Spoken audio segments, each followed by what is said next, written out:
Hey, I just want to give some free advice to the white progressives, particularly white progressive women who may be thinking about marching against the Trump victory, maybe putting back on the P word hats and doing that thing.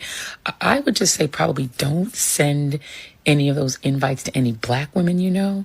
I'm just going to tell you right now, they're not coming. like, I'm pretty sure black women have resigned from the Save America Coalition, Save Democracy Coalition, and definitely the Save the Democratic Party Coalition. I think that's probably not happening. I would just keep those invites maybe among your own friends because I don't think they're coming. But yeah, I think black women are now on the Save Black Women, Prioritize Black Men, and prioritize black communities, black businesses, and the black spaces, but Save America, Save the Democratic Party. In an unprecedented crisis for MSNBC, host Joy Reid's increasingly controversial commentary has sparked intense debate about the future of cable news media. The combination of plummeting ratings, inflammatory rhetoric, and shifting viewer demographics has created a perfect storm that threatens to reshape the network's future. Industry insiders suggest that Reid's recent string of controversial statements may have finally pushed the situation beyond the point of no return. And as entertaining as that is for me and My Lefties Losing It segment, it's not helping their ratings, Douglas. MSNBC's ratings have tanked, diving a staggering 54% in prime time. Shows like Joy Reid and Lawrence O'Donnell's have lost more than half their audience. And CNN is also having a rough time. It's planning to wield the axe on some of its biggest stars. It seems like calling half the country Nazis, fascists and white supremacists is not a winning formula, Douglas. The dramatic collapse in viewership comes amid growing concern about Reid's increasingly divisive commentary on race relations in America. Media analysts and former supporters alike have expressed alarm about the toxic nature of her rhetoric, which appears designed to inflame rather than inform. The situation has become so concerning that even longtime defenders of the network are questioning MSNBC's editorial judgment and direction.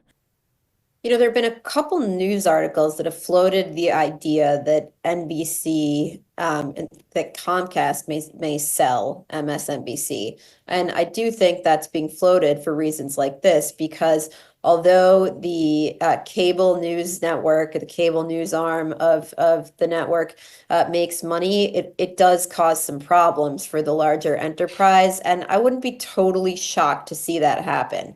A lot of the headlines they make are for clips like the ones you just played, and it's now intentionally being floated in the press that this thing may be spun off into its own orbit. The crisis at MSNBC mirrors a broader problem within progressive media and Democratic Party messaging.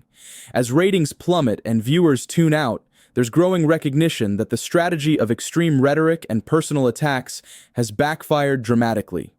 Some of the most influential voices in Democratic circles are beginning to acknowledge this fundamental miscalculation. And the most intelligent Democrats and leftists and others, and anti-Trump Republicans, most of them will, I hope, spend this grieving process that they're going to go through actually learning some lessons. It's been very interesting in recent days. This isn't like post-2016 at all.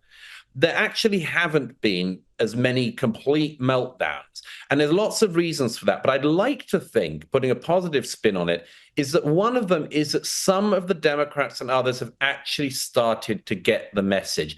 Maybe we shouldn't call the public garbage. Maybe when Donald Trump wins the popular vote, it's not enough to call anyone who has ever supported him a Nazi. The Democratic Party's strategy of demonizing large segments of the electorate appears to have backfired spectacularly. Political analysts suggest that this aggressive rhetoric not only failed to persuade undecided voters, but actively alienated moderate Democrats and independents who grew tired of the increasingly extreme characterizations of their fellow Americans. This miscalculation seems to have contributed significantly to the party's current crisis, with hosts like Joy Reid becoming emblematic of this failed approach. The controversy surrounding Reid has intensified as she continues to make inflammatory claims about political developments, often without factual basis.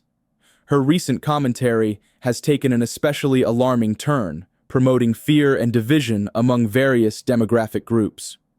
These statements have not only damaged her credibility, but have raised serious questions about MSNBC's commitment to journalistic standards. So I love that you asked this question because, there is a push, I think just a societal norm that if somebody is your family, that they are entitled to your time. And I think the answer is absolutely not. So if you are going into a situation where you have family members, where you have close friends who have voted in ways that are against you, like what you said, against your livelihood, and it's completely fine to not be around those people and to tell them why, to say, I have a problem with the way that you voted because it went against my very livelihood and I'm not going to be around you this holiday. The troubling pattern extends beyond just inflammatory rhetoric on race and politics. Critics have noted how Reid's show consistently promotes divisive academic theories that further separate Americans along racial and ideological lines.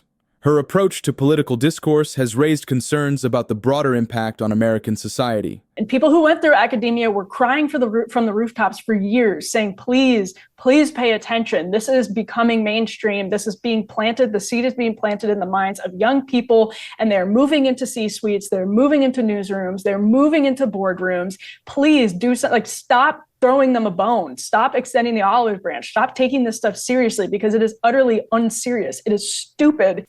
The situation has become particularly problematic given Reid's history of questionable journalistic integrity and controversial statements. Her past actions have raised serious concerns about the network's commitment to truth and accountability in reporting, leading to increased scrutiny of MSNBC's editorial standards. And now what are you going to do about it? I mean, And Joy CNN. Reid lied about CNN. Joy Reid lied about her blog being hacked when people found old posts on it that were objectionable. She lied about it, and MSNBC They're kept her. anti-gay. Yes, by her own standard, would be wildly homophobic. Recent polling data suggests that Reid's approach may be significantly out of step with the very demographics she claims to represent, raising questions about the sustainability of her platform and message. So, and also, like something like 3 in 10 Black men under the age of 45, according to the Associated Press, voted for Donald Trump. And same thing, he got over 50% of the popular vote. So you're talking about just completely blocking off a vast swath of the country. And on top of that, this means basically what Joy Reid is doing is continuing to mainstream these totally abstract academic concepts of internalized racism and internalized misogyny. As we've explored in this analysis, Joy Reid's trajectory at MSNBC represents more than just a story about declining ratings or controversial commentary. It reflects a fundamental crisis in cable news media, where the pursuit of ideological purity and inflammatory rhetoric has come at the cost of journalistic integrity and viewer trust. And so no wonder people are turning off.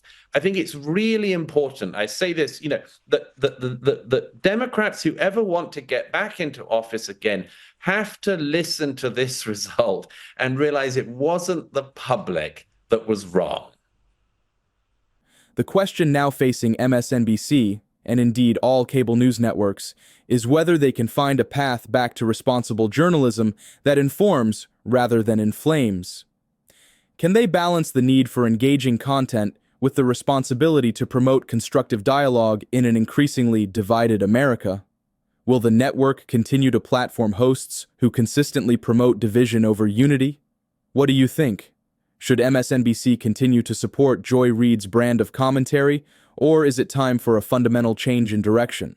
Let us know your thoughts in the comments below, and don't forget to like and subscribe for more analysis of media trends and political commentary.